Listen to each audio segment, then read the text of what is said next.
Hola, ¿qué tal? ¿Cómo están, hermanos? Dios les bendiga. Espero en Dios se encuentren muy bien en sus casas o en su trabajo. Donde quiera que estén, que Dios los guarde y los bendiga. Vamos a iniciar con nuestro siguiente resumen número 5 de esta materia, bosquejo del Nuevo Testamento.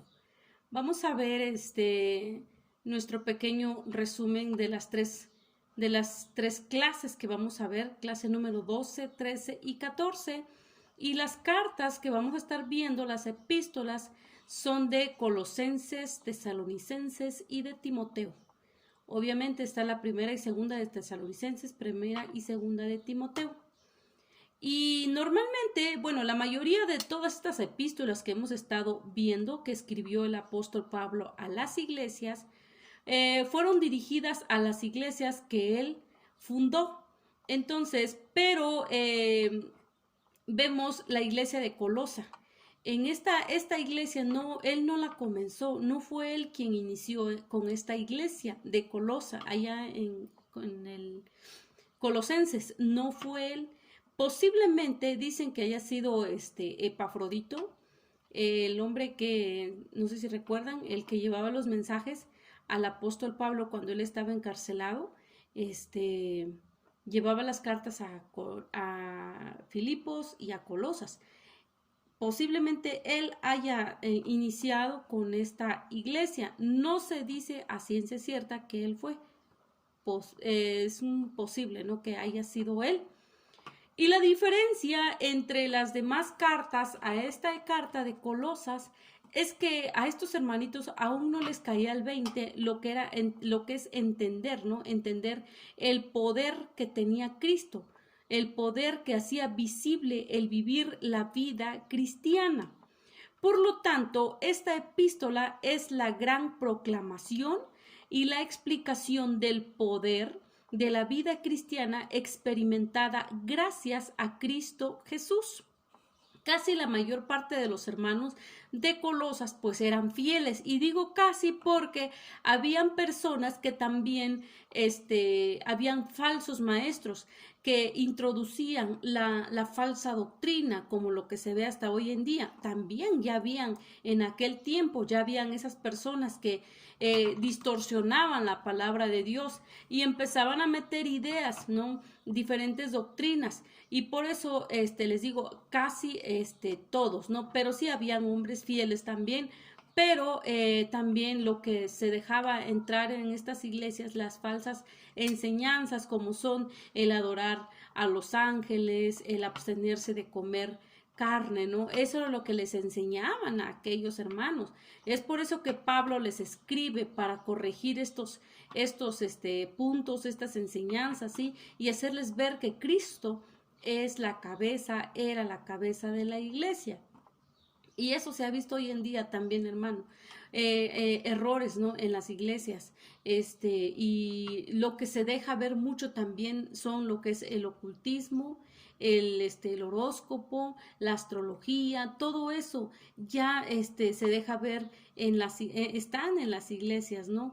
Y eso no nos lleva a conocer a Dios. El único que nos lleva a conocer a Dios es Cristo Jesús. Él es el único que nosotros podemos confiar para poder llegar a Cristo Jesús, y no estos medios, ¿no?, que nos hacen creer, ¿no? Eso es falsa enseñanza, falsa doctrina, ¿sí? Y el siguiente libro es Tesalonicenses, primera y segunda de Tesalonicenses.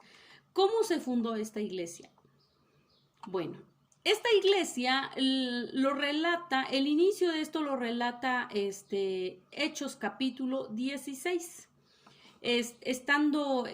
No sé si ustedes recuerdan la historia del carcelero de Filipo. Bueno, el apóstol Pablo llega a Filipos y él empieza a predicar, pero ya personas que estaban en contra de la palabra de Dios lo encarcelan, lo azotan, lo maltratan y lo meten al calabozo. Dice, un lugar oscuro, un lugar muy, muy en lo más hondo, en lo más profundo de la cárcel, meten a Pablo y a Silas. Y en ese lugar, pues, se vino un terremoto pues los presos quedan libres, ¿sí? Y gracias a eso también, pues, el apóstol Pablo y Silas quedan libres, ¿sí? Por mandato de los magistrados romanos. Ellos ponen en libertad a Pablo, ¿sí? Entonces, eso así, Pablo decide irse de Filipos, se va a Tesalónica, ¿sí? Y sí, de Filipos se va a Tesalónica y en ese lugar él predica la palabra de Dios. Pero en ese lugar él estuvo únicamente 3 semanas. Solo 3 semanas estuvo Pablo en Tesalónica. ¿Y por qué se salió de allí? Porque empezó una persecución, ¿sí? Y por esa persecución él cuida de su vida, por su seguridad, él se va a Atenas, ¿sí? De Tesalónica se va a Atenas. Y estando él allá, él manda a este hombre llamado Timoteo, lo manda para que vaya a visitar a los hermanos de Tesalónica para ver cómo están, pues porque eran recién convertidos. Yo sé que ustedes han compartido la palabra de Dios y han, muchas personas pues han aceptado a Cristo, ¿no? ¿Y qué hacemos nosotros con los recién convertidos? ¿Sí? Los cuidamos, estamos ahí discipulándoles, dándoles enseñanza, y se imaginan Pablo, solo 3 semanas estuvo para compartir el evangelio, muchos aceptaron a Cristo, pero por esa persecución él se va y él manda a Timoteo, pero pues estaba, me imagino la situación de Pablo, ¿no? Estaba preocupado, estaba pues pensativo, ¿no? Por lo que, cómo les iba a estos hermanos, ¿no? Con todo esto que estaban viviendo, posiblemente y ellos iban a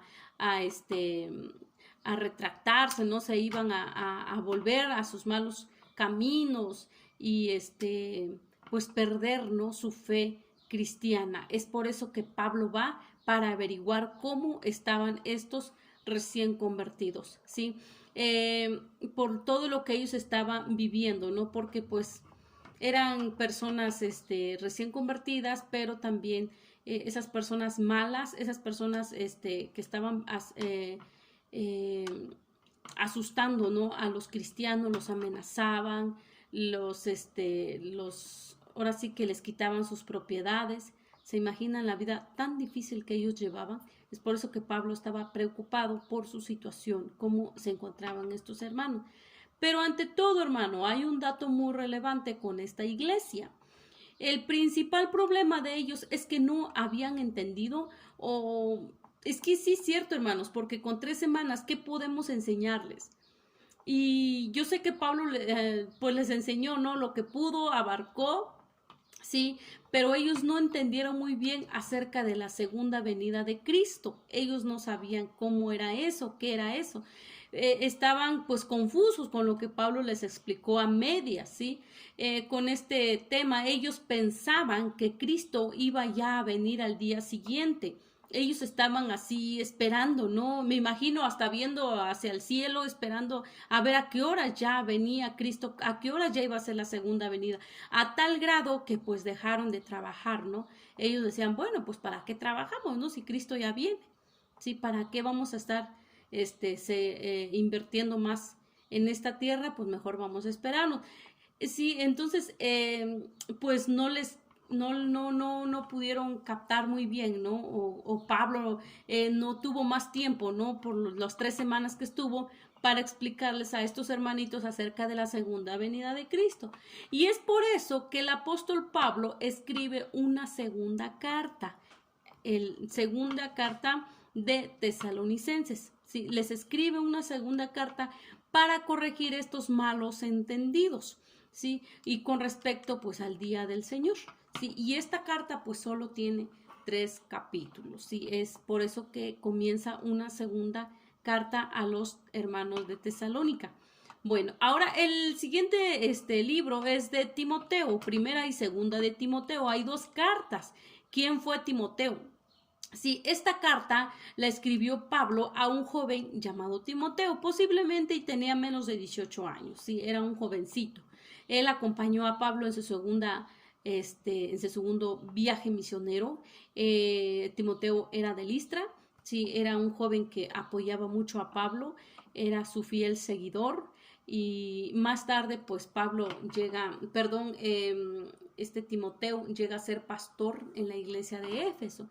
Pablo le escribe a él como si fuera un padre espiritual, ¿no? Le empieza a dar instrucciones, le empieza a decir con quiénes debe de tener cuidado, cómo debe de atender a la iglesia, cómo debe de ver son tus hermanas, ella es tu mamá, tómalas como tu mamá, son tus hermanos, les empieza a decir que tenga cuidado de los falsos maestros, ¿sí? Lo que es la doctrina errónea, ¿no? Y esta carta pues fue para instruir a Timoteo, para animarlo, ¿no? Para advertirle de los falsos maestros.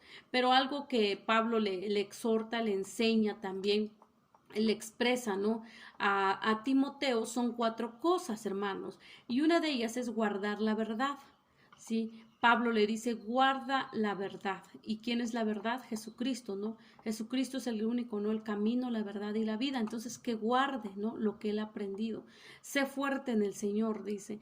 Yo creo que Pablo ya estaba en sus últimos tiempos ya, hablándole, animando, ¿no? A su hijo espiritual, le dice, sé fuerte.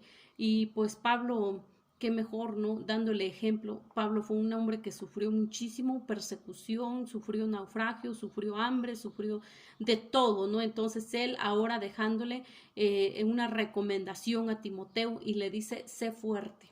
Otra cosa que le dice, evita las trampas y lo que son los peligros ocultos que hay en el camino, evítalos, ten mucho cuidado, le empieza a decir, ¿no? Y otro le dice, predica la palabra, ¿no? Insta a tiempo, fuera de tiempo, la palabra de Dios, ¿sí? Que no te menosprecien por ser un joven, si tú predica la palabra de Dios, pórtate varonilmente, ¿no? Casi diciéndole a Pablo a Timoteo. Entonces, porque pues Pablo sabía, ¿no? Lo que quizás posiblemente y Timoteo se iba a enfrentar, ¿no? Pueda que no sabemos qué era lo que él estaba enfrentando también en ese mismo momento, ¿no? Timoteo, pero su maestro, ¿no? Su padre espiritual, dándole un ejemplo, enseñándole y diciéndole lo que debe y lo que no debía de hacer Timoteo, ¿no?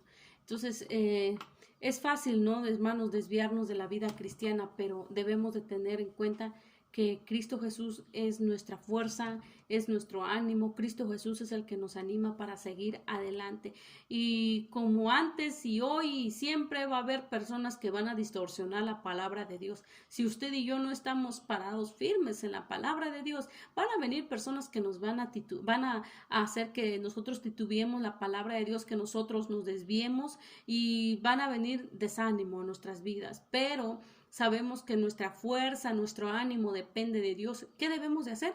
No apartarnos de su palabra, no apartarnos de la comunión con nuestro Maestro, porque ahí es donde nosotros podemos encontrar la fuerza, la fortaleza.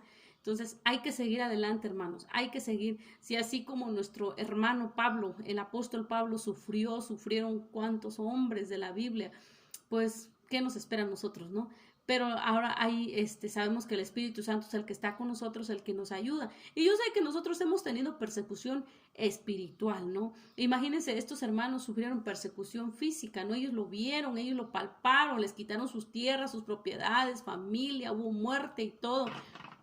Y quizás hoy en día se ve la persecución, el enemigo está, sí, como león rugiente, nada más buscando a quien devorar. Pero nosotros somos fuertes y nos paramos firmes en el camino de Dios. Bueno, hasta aquí nosotros finalizamos con este resumen número 5, hermanos, y cualquier duda o comentario, hermanos, regálenme una llamadita o estamos al pendiente en el WhatsApp. Gracias, que Dios les bendiga.